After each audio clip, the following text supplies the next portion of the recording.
Brušenje.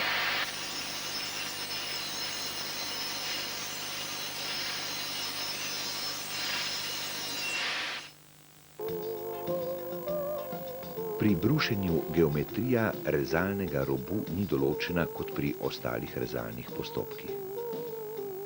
Rezalne hitrosti so do 80 metrov na sekundo.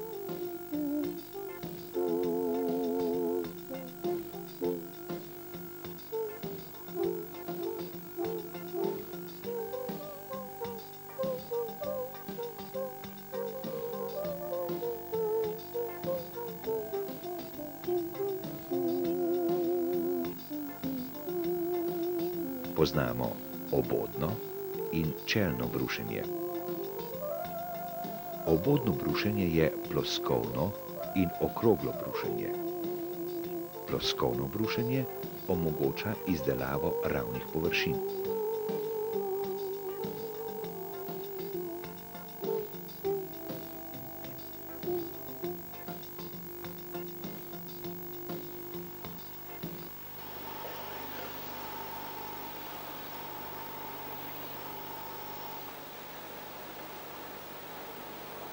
Pri okroglem brušenju se vrti tudi obdelovanec, ki se tudi podajalno pomika. Z izdatnim hlajenjem preprečimo prekomerno segrevanje obdelovanca.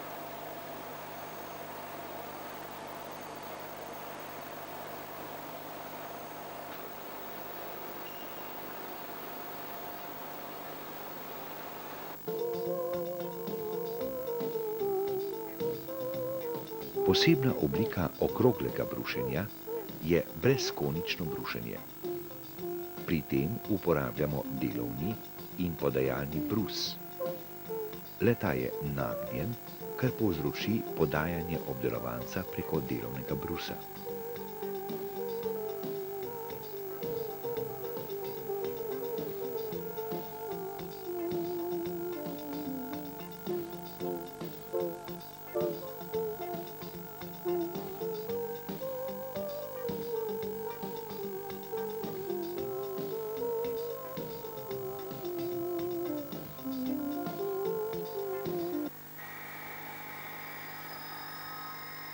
Čelno brušenje se uporablja za brušenje ravnih površin, kakor tudi orodja. V ta namen uporabljamo skliraste bruse, ki režejo le po čelni strani.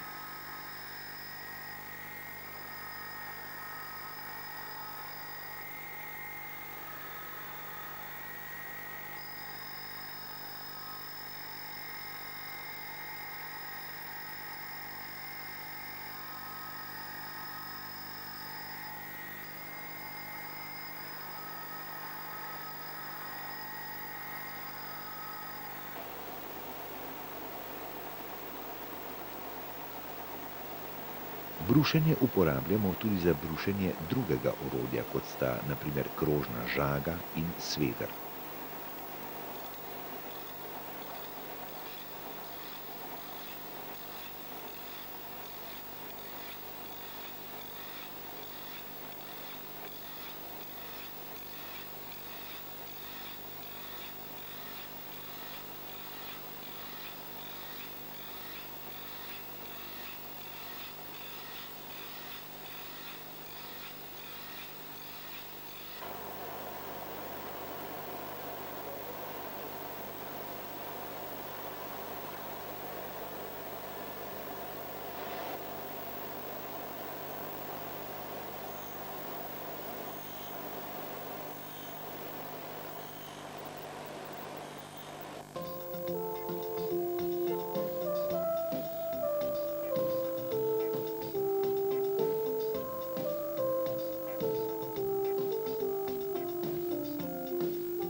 Ker se brusi med delom obrabijo in dobijo nepravilno obliko, jih lahko ponovno oblikujemo z diamantno konico.